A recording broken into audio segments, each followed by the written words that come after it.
6-Minute English from bbclearningenglish.com. Hello, this is 6-Minute English from BBC Learning English. I'm Neil. And I'm Beth. Smell-o-vision, a television which allows you to smell things as well as see them, and a miracle pill which cures all diseases.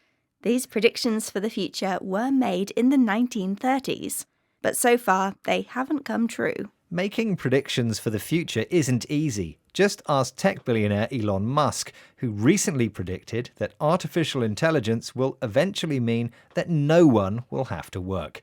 In fact, there have been many predictions about the future of work. For example, that robots will take over most jobs and that everyone will work from home. During COVID, one of these predictions came true. Millions were forced to work from home. So, what will work be like in the future? That's what we'll be discussing in this programme, and as usual, we'll be learning some useful new vocabulary too. But first, I have a question for you, Beth. Another idea for the future is the 4-day working week, where employees work 4 days for the same money as 5. After COVID, many British companies gave the idea a go. But out of the 60 companies taking part in a 4-day working week trial in 2023, how many said they plan to continue with a shorter work week? Was it A, 52%, B, 72%, or C, 92%?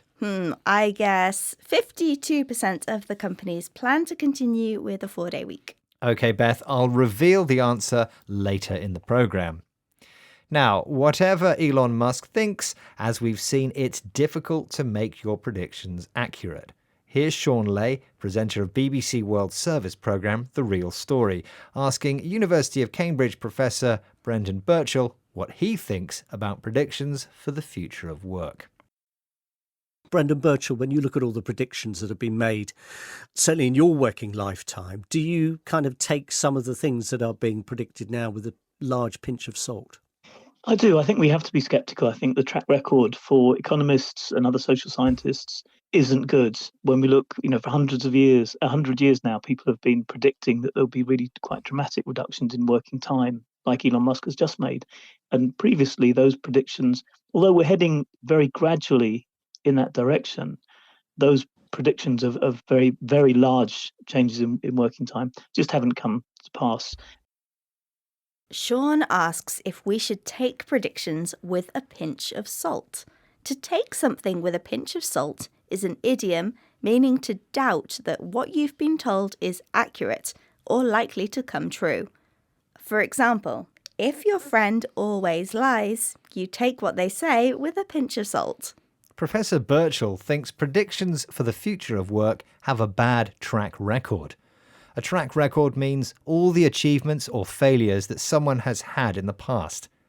When it comes to predicting the future of work, most predictions simply haven't come to pass, an old-fashioned way of saying happened or come true. So, are predictions for a future of leisure, relaxing by the pool while robots do all the work, just a dream? Let's hear from Andrew Palmer, business editor for The Economist magazine, talking to BBC World Service programme The Real Story. I'm not a tech dystopian. I don't think that machines or AI are going to get rid of all jobs, but I do worry about a sequencing risk. So there will be some disruption from AI. Some jobs, some professions are at risk. And although economists like to say new jobs will crop up, they won't necessarily be aligned at the same time. There won't be coordination. Andrew is not a dystopian, someone who imagines a nightmarish future of suffering and injustice.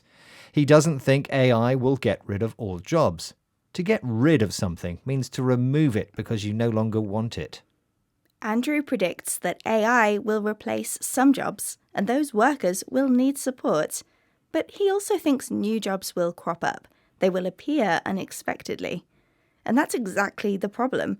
The future is hard to predict because it's so unexpected. Anyway, I reckon a shorter working week is something we can all agree on, right, Neil? Absolutely. I think it's time to reveal the answer to my question about the 60 companies trying out a shorter working week in 2023. I asked how many of them plan to continue a 4-day week at the end of the trials. And I guessed 52%, so was I right? That was the wrong answer, I'm afraid, Beth. Actually, a whopping 92% of the companies plan on keeping a 4-day week because it was so popular with bosses as well as workers. Right, let's recap the vocabulary we've learned from this program, starting with the idiom, take it with a pinch of salt, meaning don't completely believe what you are told is true.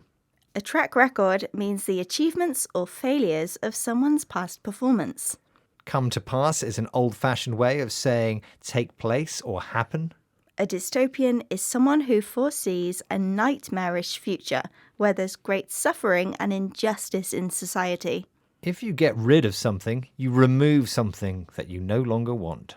And finally, if something crops up, it appears or happens unexpectedly. Once again, our 6 minutes are up.